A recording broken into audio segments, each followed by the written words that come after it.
Hey guys, Jim here, Redo Banshee Parts and Accessories. We're back again. We're going to talk about today clutch problems, all right? And primarily we're going to talk about when you replace your clutch and you put it all back together, you tighten everything all down, you got your springs on, you got your cases on, you got your side cover on, button back up, and you find out that you don't have any clutch. You go to grab your clutch lever and there's just a whole bunch of free play there. It's not tight.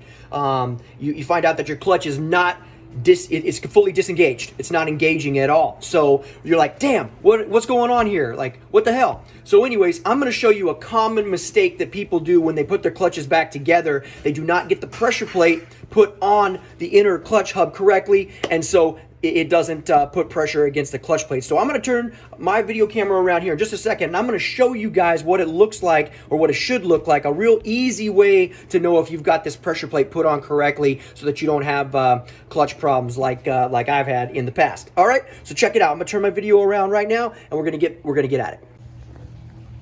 Okay, guys, here we are. We've got the clutch. Now, obviously, this is not in the bike, but you'll be able to tell what I'm talking about. We got the clutch pressure plate right here, and then we got our inner clutch hub. And this is going to be for illustration purposes, but I'm going to show you something really quick and easy that you can do to make sure that you've got your clutch pressure plate correctly seated into the inner boss. Okay, so check it out. Do you see when you go around this? You see how there is a dimple there? It's very pronounced, right? It could be on the side, it could be anywhere around here, right? But there's every single inner basket has that dimple right there, and only one, all right?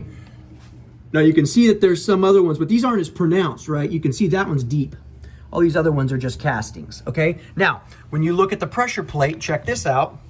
You're gonna see on the pressure plate, okay?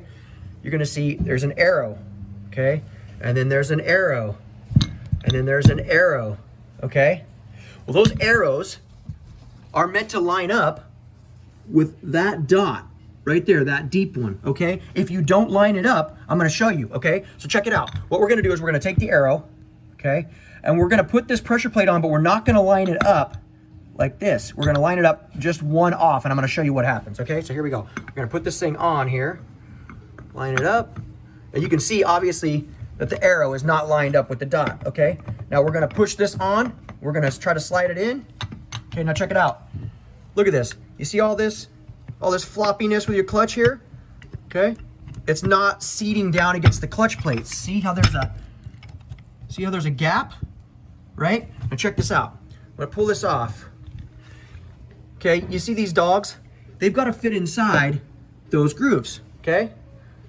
But when they don't, they get stuck. These get stuck on here. So check it out. Now I'm going to line up the arrow, okay, with this dot right here, okay? Okay. And then I'm going to push it down tight. Now see the difference? It's all sandwiched in tight. No room. Okay? Because it's all seated down inside tight. Now you can put your springs on.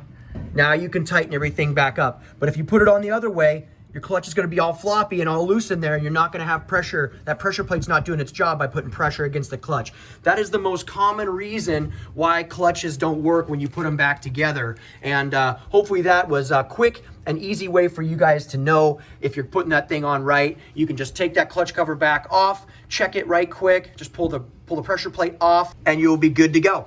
All right, so that's just another video from us here at Redo Banshee Parts and Accessories. I hope that was helpful for you. If you got any questions, of course, hit us up at www.redo-parts.com or give us a call at 541-419-6054. Until next time, Jim signing off. See ya.